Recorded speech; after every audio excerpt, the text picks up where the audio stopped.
During an argument, she sneered, "My ex was better in bed than you'll ever be."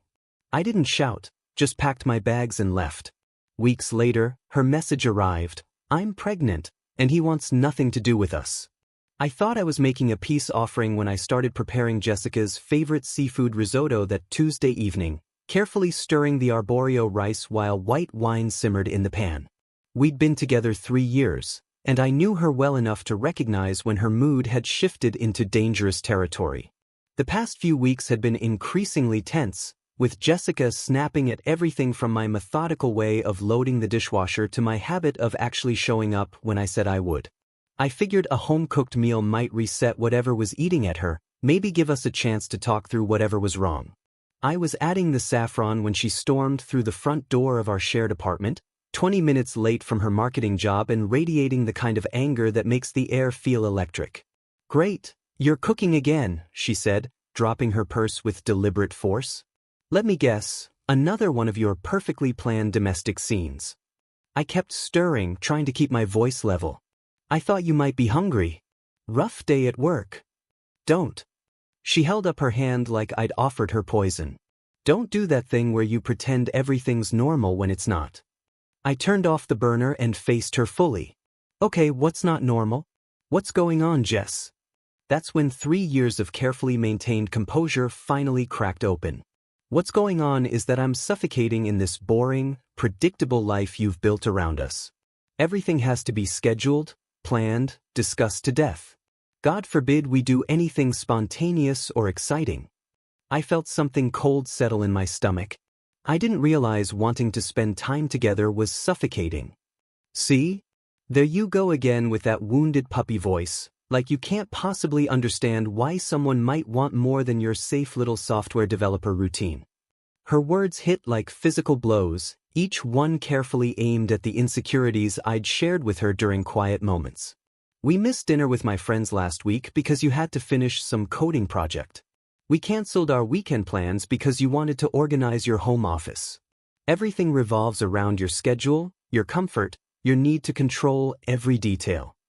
I stared at her, genuinely confused.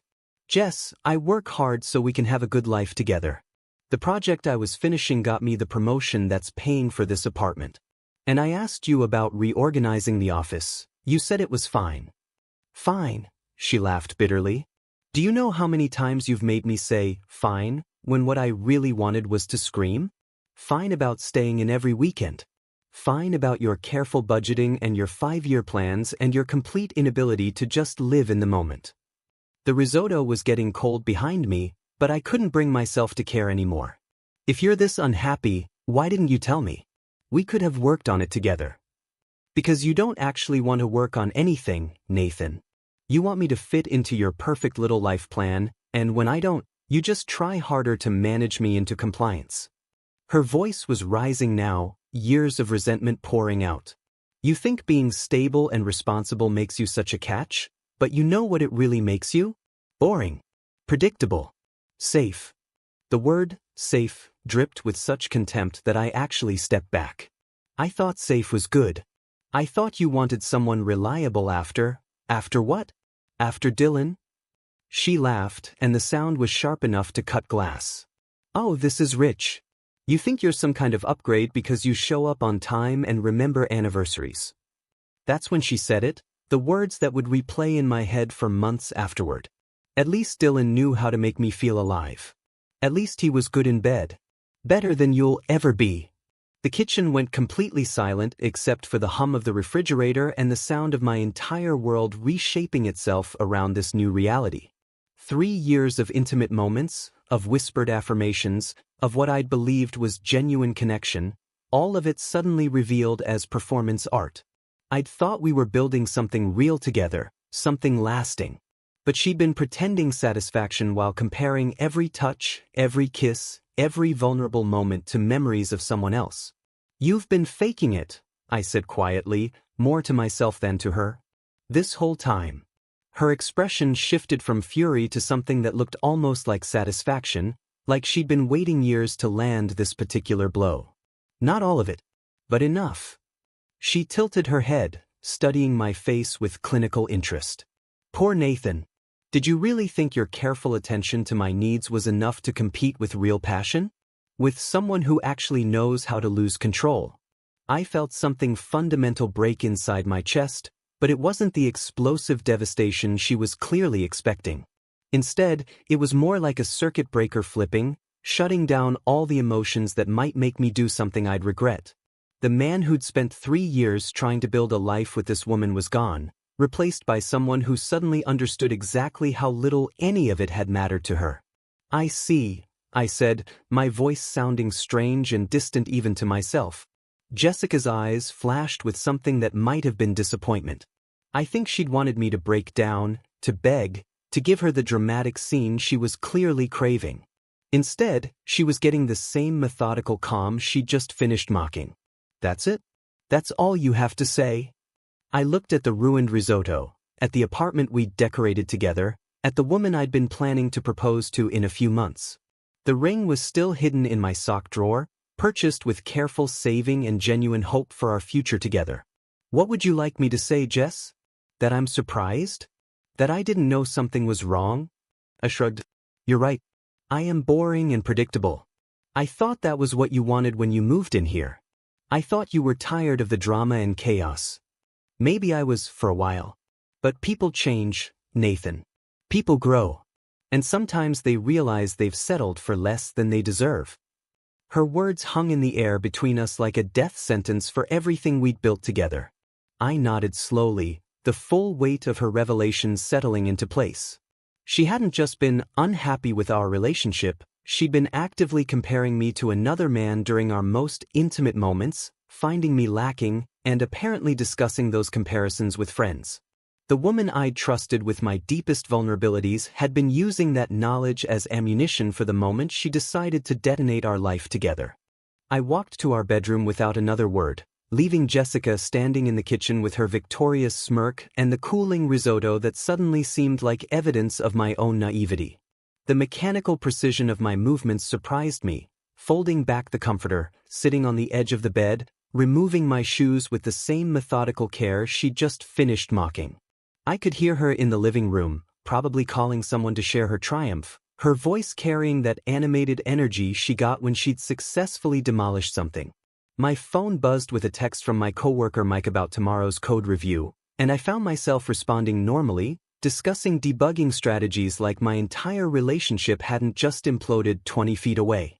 The strangest part was how clearly I could think despite the devastation, like my brain had shifted into some kind of emergency protocol that prioritized survival over emotion.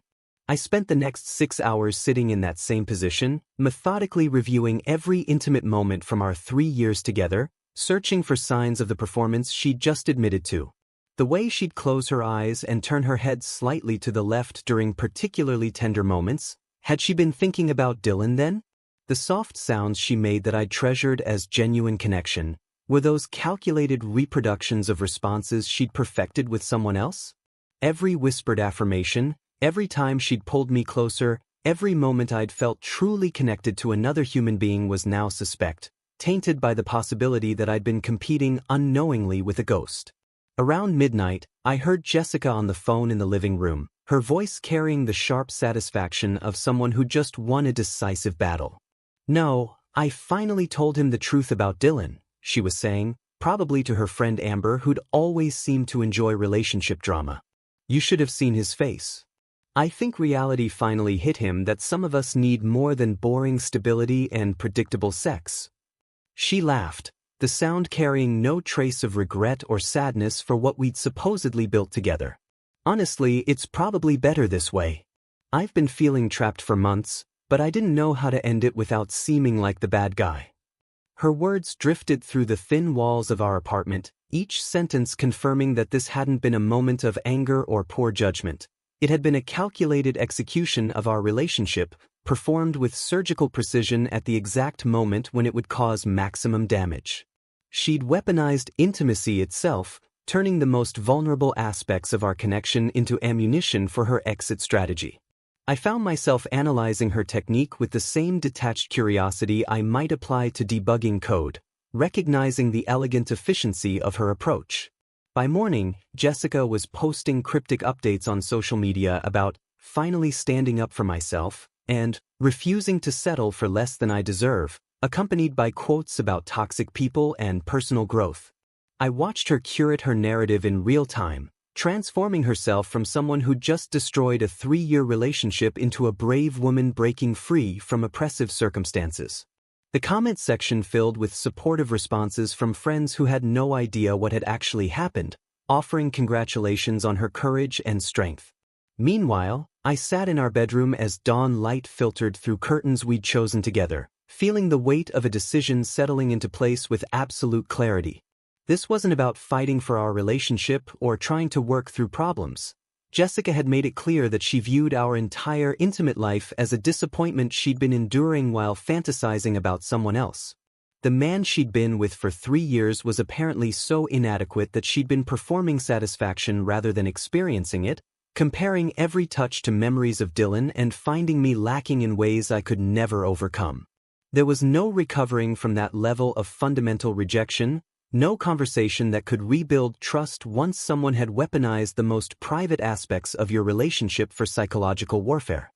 I waited until I heard the shower running Wednesday morning before I began what would become the most efficient breakup in history. Jessica always took 45-minute showers, a habit that had once seemed charmingly luxurious but now felt like a perfectly timed window for my escape. I moved through our apartment with surgical precision, packing only the essentials: laptop, clothes, important documents. The framed photo of my parents that Jessica had always complained made the place look too sentimental. Everything we'd bought together stayed exactly where it was: the expensive coffee maker she'd insisted we needed, the throw pillows that coordinated with her vision of sophisticated living, even the guitar I'd bought hoping to learn her favorite songs. Those items belonged to the version of myself that had believed in our future together, and that man was officially dead. I left my apartment key beside her coffee mug on the kitchen counter, next to the cold risotto that had become an accidental memorial to my own stupidity. No dramatic note explaining my feelings, no attempt to hurt her the way she'd hurt me, just a clean extraction that would leave her with exactly what she'd revealed she wanted: complete freedom from my boring, predictable presence. By noon, I was signing a lease on a furnished studio apartment across town, paying first month's rent with money I'd been saving for her engagement ring. The irony wasn't lost on me that my careful financial planning, another trait she'd mocked, was now funding my escape from her toxicity. I'd always been the type to maintain emergency funds and backup plans, habits that Jessica found neurotic but that were currently saving me from having to crash on friends' couches or move back with family. My new place was small but clean, with tall windows that filled the space with natural light and a kitchen where I could cook without triggering memories of devastating conversations. The first thing I did was change my phone number, a decision that felt both practical and symbolic. Jessica had accumulated 3 years' worth of contact information, social media connections, and shared friend networks that would give her endless opportunities to continue her psychological assault if she chose to. Rather than block her incrementally as she found new ways to reach me, I simply vanished from her digital universe entirely, like our relationship had been deleted from existence. I notified the few people who mattered: my boss, my parents, my brother Jake, and let everyone else discover my disappearance naturally. At work, my colleagues noticed an immediate change in my focus and productivity. Without the constant undercurrent of relationship tension that had been draining my energy for months, I threw myself into a major software project with the kind of intensity that had originally built my career. The application I was developing could revolutionize how our clients managed inventory systems, and suddenly I had the mental bandwidth to pursue innovative solutions instead of worrying about whether my girlfriend was comparing me unfavorably to her ex-boyfriend during every intimate moment we shared. My boss, David, pulled me aside Friday afternoon with obvious satisfaction. "Whatever's going on in your personal life, keep it up. Your code quality this week has been exceptional, and the client is already asking about expanding the project scope." I nodded, realizing that Jessica's departure had eliminated a source of stress I hadn't even recognized I was carrying. Meanwhile, my phone, the new number she couldn't reach, stayed blissfully silent. No angry texts demanding explanations, no manipulative messages designed to make me feel guilty for abandoning our shared responsibilities, No attempts to continue the psychological warfare she'd initiated with such devastating effectiveness. I'd simply stepped outside the range of her weapons and discovered that her power to hurt me depended entirely on my willingness to remain within striking distance.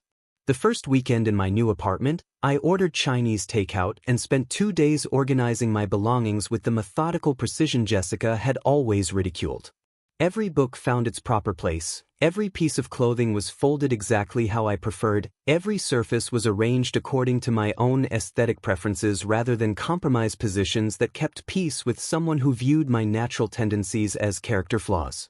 For the first time in months, my living space felt like home rather than a carefully negotiated neutral territory where my personality was constantly apologizing for existing. 6 months passed like a time-lapse video of personal reconstruction, each week bringing measurable improvements that I documented with the same analytical precision I applied to software development. I joined a rock climbing gym where the physical challenge demanded complete mental focus, leaving no bandwidth for dwelling on past betrayals or second-guessing decisions that had already proven their worth. The climbing community was refreshingly straightforward. Your skills were measured by concrete achievements rather than psychological manipulation, and trust was built through shared risk rather than emotional performance. I discovered that my methodical approach to problem-solving translated perfectly to route planning and technique refinement, traits that other climbers respected rather than mocked. Within 3 months, I was leading intermediate routes and teaching basic techniques to newcomers who appreciated my patient instruction style.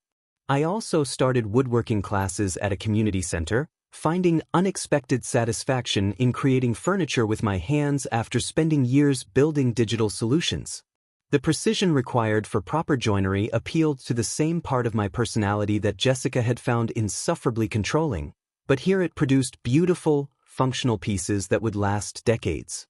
My instructor, retired carpenter Frank Williams, became an unlikely mentor who appreciated my attention to detail and systematic approach to learning new skills.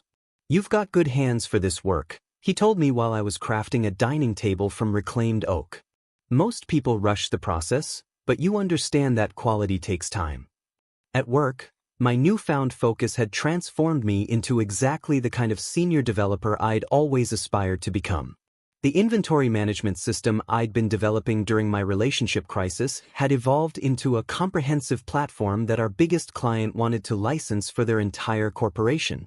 David promoted me to senior developer with a 28% salary increase, acknowledging that my technical leadership had become invaluable to the team's success.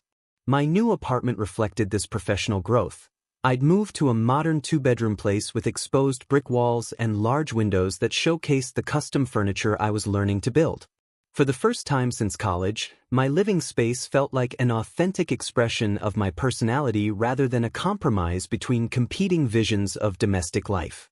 I was cautiously dating Emma Rodriguez, a children's librarian I'd met at a coffee shop near the climbing gym. She possessed the kind of quiet intelligence that made conversations feel like collaborative exploration rather than competitive performance, and she seemed genuinely fascinated by my work rather than viewing it as evidence of social inadequacy. When I explained complex coding problems, she listened with the same engaged attention she brought to helping kids discover new books, asking thoughtful questions that helped me see my own work from fresh perspectives.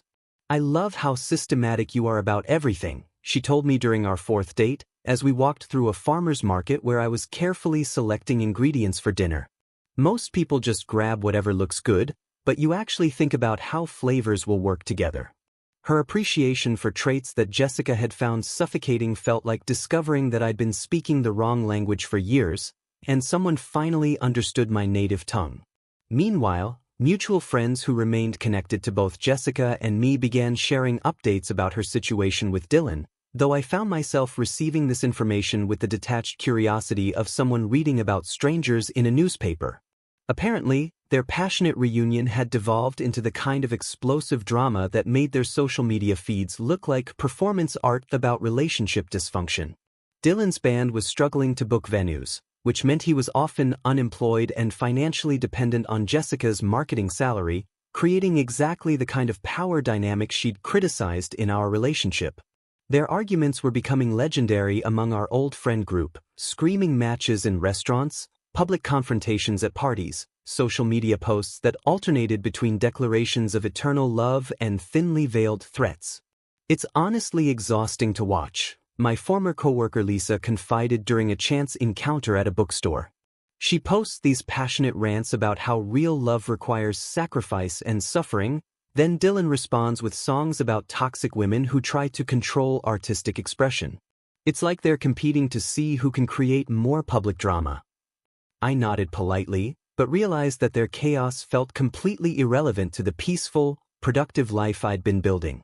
The intensity Jessica had craved was apparently available in unlimited quantities, packaged with instability, financial stress, and emotional volatility that made my boring reliability look increasingly attractive by comparison. Emma and I were planning weekend trips to art museums and botanical gardens, activities that felt enriching rather than obligatory, shared with someone who wanted to be there rather than someone who was enduring my company while fantasizing about alternatives. The first message arrived on a Tuesday morning exactly 8 months after I'd left my key beside Jessica's coffee mug, delivered through a fake Instagram account with no profile picture and a generic username that couldn't disguise the desperation in her words. "Nathan, I know you changed your number, but I really need to talk to you. Something's happened and I don't know who else to turn to. Please just call me back." I stared at the message while drinking coffee from a mug Emma had bought me, featuring a clever programming joke that made me smile every morning. My life had achieved a steady rhythm of meaningful work, genuine friendship, and quiet contentment that felt more valuable than any passionate intensity I'd previously experienced. Jessica's reappearance felt like a virus trying to infiltrate a healthy system, so I deleted the message and blocked the account without responding. The messages escalated over the following weeks, each one arriving from new accounts with increasingly frantic tones that painted a picture of someone whose carefully constructed narrative was collapsing in real time. Through fake Facebook profiles and newly created email addresses, Jessica revealed that Dylan had abandoned her for a touring opportunity with his band, leaving her pregnant and financially devastated just as their landlord was threatening eviction. "He said the baby would kill his creativity," she wrote in one particularly bitter message. 3 months of telling me I was his muse, and the moment things get real, he runs off to chase groupies in dive bars across the Midwest. I found myself reading these updates with clinical detachment, like studying a case study in predictable human behavior patterns. The passionate artist who had supposedly understood her need for excitement and spontaneity had proven exactly as reliable as his complete lack of steady employment had suggested. Jessica's marketing job had apparently become untenable due to her increasingly erratic behavior and frequent absences for dramatic relationship crises, leaving her with insufficient income to maintain the lifestyle she'd built on credit and expectations of male financial support. "I moved back in with my parents," she confessed through yet another anonymous account.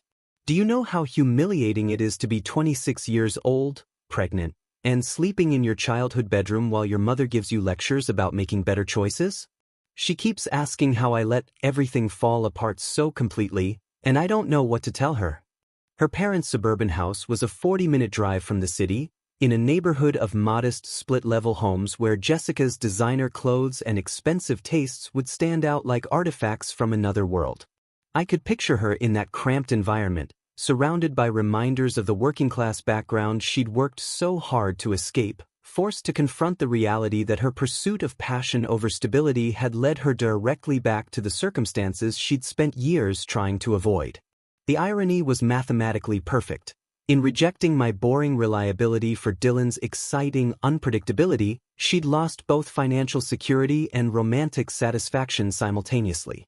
"I know I hurt you," she wrote in what must have been her 20th attempt to re-establish contact. "I know what I said was cruel and unforgivable. But Nathan, I'm scared.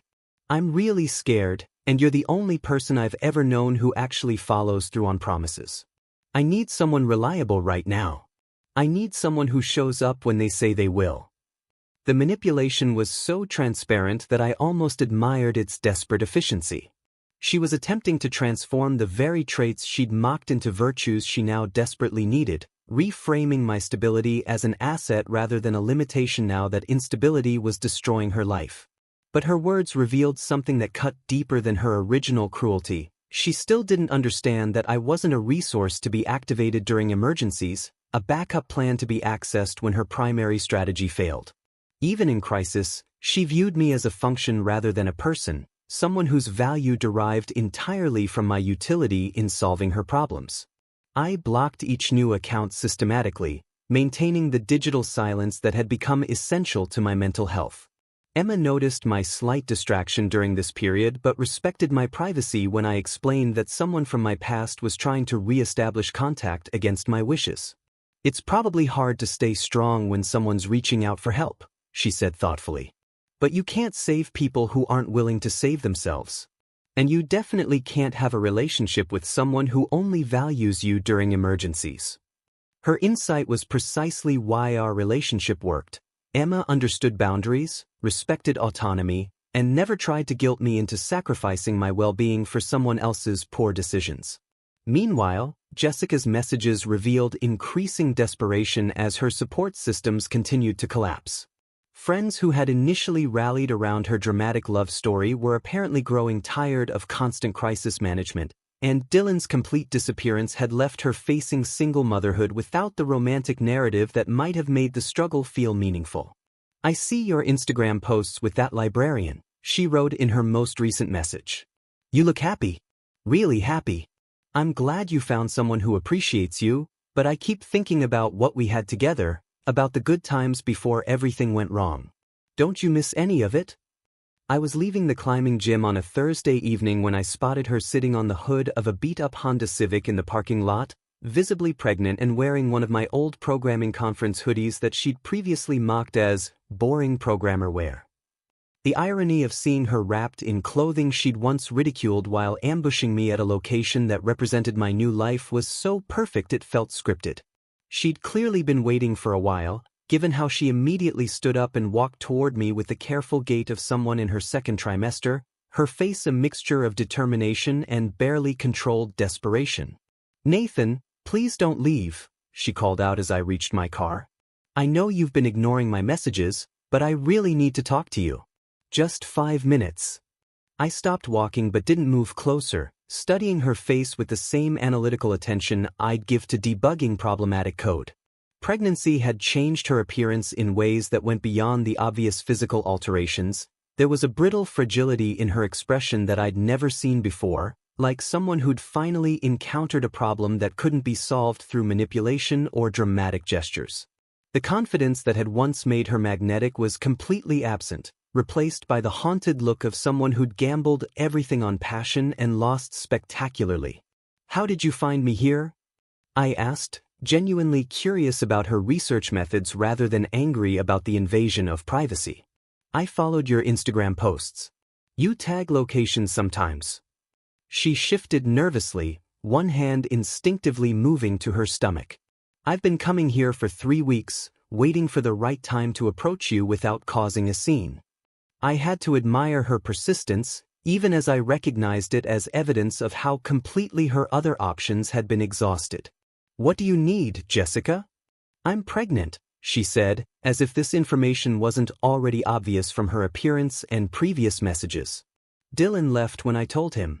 Said he wasn't ready for that kind of responsibility, that it would interfere with his artistic vision." Her voice cracked slightly. "He's touring with some terrible indie band that plays coffee shops in college towns. Last I heard, he was sleeping on couches and surviving on gas station food." I nodded, waiting for her to reach the actual purpose of this ambush rather than providing the emotional support she was clearly seeking. Jessica seemed unsettled by my silence, probably expecting either anger or sympathy rather than professional courtesy. "I lost my job last month. Too many sick days, too much drama with Dylan affecting my work performance. I'm living with my parents again, and they're not exactly thrilled about becoming grandparents under these circumstances." She paused, studying my face for any sign of the emotional reaction she needed to fuel her next manipulation. "Nathan, I know I don't deserve your help after what I said to you. I know I was cruel and stupid and threw away the best thing in my life for someone who turned out to be exactly as unreliable as his credit score suggested." The admission was probably difficult for her to make, but it felt calculated rather than genuine, like she'd practiced this speech multiple times in front of her childhood bedroom mirror. I need someone I can count on right now. Someone who follows through on promises and shows up when they say they will. All those things I used to complain about, your stability, your planning, your reliability, those are exactly what I need now. I felt a familiar cold clarity settle over me, the same emotional shutdown that had protected me during our final argument. Jessica, the person you're describing doesn't exist anymore. What do you mean? The Nathan who would have helped you through this crisis, who would have felt obligated to support you because of our history, that person died the night you told me Dylan was better in bed than I'd ever be. Her face went pale, probably realizing for the first time that her words had permanent consequences rather than temporary dramatic effect. You can't mean that. People forgive each other. People work through problems. People work through problems when both parties are committed to the relationship, I said quietly. You weren't committed to me. You were committed to what I could provide while you fantasized about someone else during our most intimate moments. The parking lot was nearly empty now, just the two of us standing under fluorescent lights that made everything look stark and unforgiving. Jessica's desperation was becoming more obvious as she realized that her usual emotional manipulation wasn't producing the desired response. But I'm carrying a child, Nathan. A baby who needs stability and security. Even if you can't forgive me, surely you care about an innocent life. The attempt to use pregnancy as leverage was so transparent that I almost laughed. Your baby deserves a father who actually wants to be there, not someone guilted into obligation by circumstances he had no part in creating. So that's it? You're just going to let me struggle alone while you play house with your perfect librarian girlfriend? Her voice was rising now, the familiar anger creeping back as desperation transformed into rage. You used to love me. You were going to propose. I found the ring after you left. I looked at her standing there in my old hoodie, pregnant with another man's child, trying to use our defunct relationship as leverage for financial support, and felt nothing but distant pity. I loved the person I thought you were. The person who was genuinely satisfied with our relationship instead of performing satisfaction while making comparisons to your ex-boyfriend. Her face crumpled, but whether from genuine emotion or frustrated manipulation was impossible to determine. Nathan, please. I'm begging you. I made a terrible mistake, but people deserve second chances. You're absolutely right, I said, walking toward my car. People do deserve second chances. But I'm not the person who's going to give you yours. As I drove away, I could see her in my rearview mirror, standing alone in the empty parking lot, probably realizing that the boring, predictable man she'd discarded was never coming back to rescue her from the consequences of choosing passion over stability. 2 years later, I was sanding the final details on a custom dining table in the workshop Emma and I had built in our garage when my brother Jake called with news that felt like receiving updates about characters from a television show I'd stopped watching long ago. Jessica had eventually found stability with a patient accountant named Robert who'd helped her raise her daughter and apparently appreciated the hard-won wisdom that comes from learning the difference between excitement and happiness the expensive way. She seems to be doing well, Jake reported, though he sounded slightly confused about why he was delivering this information. Lisa ran into her at the grocery store and said she looks healthy, seems content with her quiet life in the suburbs. I nodded while continuing to work on the table's surface, feeling the same distant goodwill I might extend toward any struggling parent who'd found their footing. Emma appeared in the doorway with 2 cups of coffee, wearing paint-splattered overalls from the kitchen renovation we'd been tackling together, her hair tied back in a messy bun that somehow made her look more beautiful than any carefully styled appearance I could remember. Good news about your ex? She asked, settling onto the workbench with the comfortable familiarity of someone who belonged in every corner of my life. Sounds like she found what she was looking for, I said, accepting the coffee gratefully. Someone who can provide stability without being boring about it. Emma laughed, the sound warming the space more effectively than any heating system. Lucky for me you never learned that lesson. I happen to love boring stability, especially when it comes with custom furniture and homemade risotto. The dining table I was finishing was destined for our craftsman house across town, the one we'd bought together after careful research and thorough financial planning that Jessica would have found insufferably methodical. We'd spent 6 months renovating it room by room, a process that revealed how perfectly our skills complemented each other, Emma's artistic vision guiding decisions about color and texture while my systematic approach ensured projects were completed on time and within budget.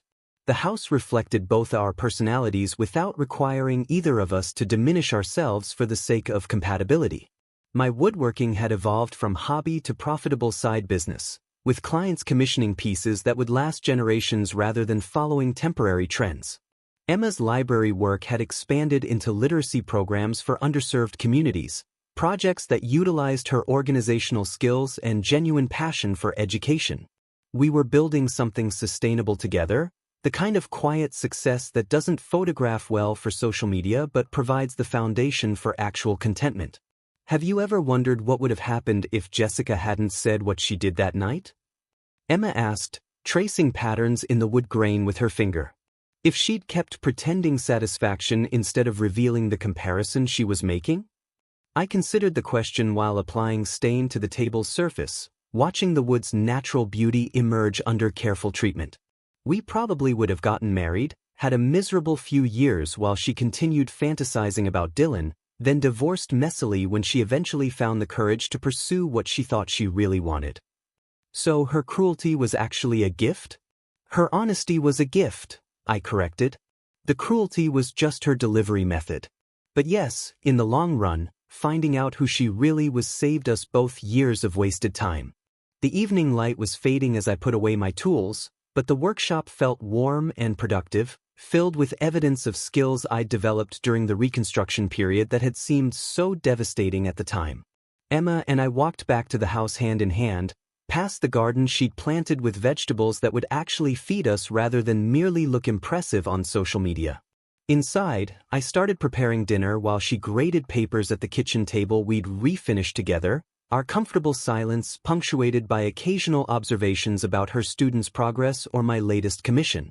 This was the boring, predictable domestic life Jessica had found so suffocating, but shared with someone who viewed planning and reliability as expressions of love rather than evidence of inadequacy. I'm grateful she left you, Emma said suddenly, looking up from her stack of papers. Not because of what she put you through, but because it led you to become the person who was ready for something real when I came along. She was absolutely right. The passionate chaos Jessica had craved was available in unlimited quantities, packaged with instability and emotional volatility that made my steady presence look increasingly valuable by comparison. But more importantly, her departure had forced me to discover that the traits I'd been apologizing for were actually the foundation of genuine happiness when shared with someone who deserved them. The ring I'd bought for Jessica had been returned and the money invested in our house down payment, a much better use of those carefully saved funds. The proposal I was planning for Emma would happen next month during our anniversary trip to the coast, not because I felt obligated to follow some relationship timeline, but because I'd found someone who made forever feel like an adventure worth taking together.